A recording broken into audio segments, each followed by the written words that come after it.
നമസ്കാരം. Raf talk ഫുട്ബോളിലേക്ക് അവർക്കും സ്വാഗതം. അന്താരാഷ്ട്ര ഫുട്ബോളിൻ്റെ ആവേശത്തിലേക്ക് ഫുട്ബോൾ ലോകം മാറിക്കഴിഞ്ഞു. പോർച്ചുഗൽ ഇതാ കളിക്കളത്തിലേക്ക് ഇറങ്ങുകയാണ്. യുവേഫ നേഷൻസ് ലീഗിൽ കിരീടം ലക്ഷ്യമിട്ട് തന്നെയാണ് തൻ്റെ ടീമിനെ ഒരുക്കുന്നത് എന്ന് റോബർട്ടോ മാർട്ടിനസ് സ്ക്വാഡ് പ്രഖ്യാപിച്ച ശേഷം പറഞ്ഞിരുന്നു. ഇത് പുതിയ സൈക്കിളാണ്, വേൾഡ് കപ്പ് സൈക്കിളാണ്, നേഷൻസ് ലീഗിനും പ്രാധാന്യം കൊടുക്കുന്നു എന്ന് അദ്ദേഹം പറഞ്ഞു. ഒപ്പം ക്രിസ്ത്യാനോ റൊണാൾഡോയെ ടീമിലേക്ക് എടുത്തു.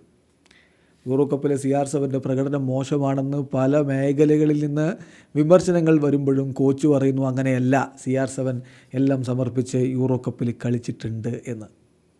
CR7 തൻ്റെ പ്ലാനിൽ ഇടമുണ്ട് എന്നുള്ളത് കൃത്യമായി അദ്ദേഹം പ്രഖ്യാപിക്കുന്ന തരത്തിലാണ് ഈ പുതിയ സൈക്കിളിലെ സ്ക്വാഡിലേക്കും 39-കാരനായ താരത്തെ ഉൾപ്പെടുത്തിയിരിക്കുന്നത്. ഏതായാലും CR7 അടങ്ങുന്ന സൂപ്പർ താര നിരയുമായിട്ട് ഇറങ്ങുന്ന പോർച്ചുഗലിൻ്റെ മത്സരങ്ങളുടെ സമയക്രമം ഒന്ന് നമ്മൾ നോക്കുകയാണ്. ഈ 2024 പോർച്ചുഗലിന് ഇനി എത്ര കളികളുണ്ട്, അത് ഏതൊക്കെ സമയത്താണ് നോക്കാം നമുക്ക്.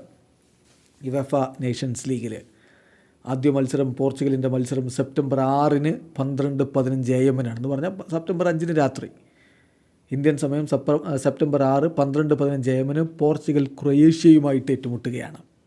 പിന്നെ സെപ്റ്റംബറിലെ രണ്ടാമത്തെ മത്സരം സെപ്റ്റംബർ 9 12:15 AM പോർച്ചുഗൽ സ്കോട്ട്ലൻഡുമായിട്ട് ഏറ്റുമുട്ടുന്നു. ഈ രണ്ട് മത്സരങ്ങളാണ് സെപ്റ്റംബറിലുള്ളതെങ്കിൽ പിന്നെ ഒക്ടോബർ മാസത്തിലെ നേഷൻസ് ലീഗിൽ 2 മത്സരങ്ങളുണ്ട്.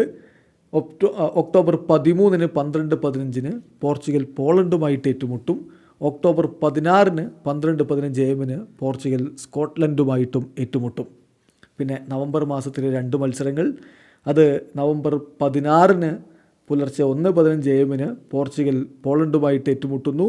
സെപ്റ്റംബർ 19 പുലർച്ചെ 1:15 AM പോർച്ചുഗൽ ക്രൊയേഷ്യയുമായിട്ട് ഏറ്റുമുട്ടുന്നു. ഇതാണ് ഈ 2024 പോർച്ചുഗലിൻ്റെ ഇനിയുള്ള മത്സരങ്ങൾ. അതായത് യുവേഫ നേഷൻസ് ലീഗിൻ്റെ ലീഗ് എയിലെ ഗ്രൂപ്പ് 1 ക്രൊയേഷ്യ, പോളണ്ട്, സ്കോട്ട്ലൻഡ് എന്നീ ടീമുകൾക്കൊപ്പമാണ് പോർച്ചുഗൽ ഉൾപ്പെട്ടിരിക്കുന്നത്. അവരോടൊക്കെയുള്ള മത്സരങ്ങളാണ് ഈ വരുന്ന മാസങ്ങളിലായിട്ട് പോർച്ചുഗൽ കളിക്കുന്നത്. CR7 നിന്ന് കൂടുതൽ മികച്ച പ്രകടനം എന്തായാലും ആരാധകർ ആഗ്രഹിക്കുന്നുണ്ട്. യൂറോ കപ്പ് അവർക്ക് അത്ര സംതൃപ്തി നൽകിയിട്ടല്ല കടന്നുപോയത്. വീഡിയോ അവസാനിക്കുന്നു. ഫുട്ബോൾ ലോകത്ത് കൂടുതൽ വിശേഷങ്ങളുമായി റാഫ് ടോക്സ് കൊണ്ടുവെത്താം.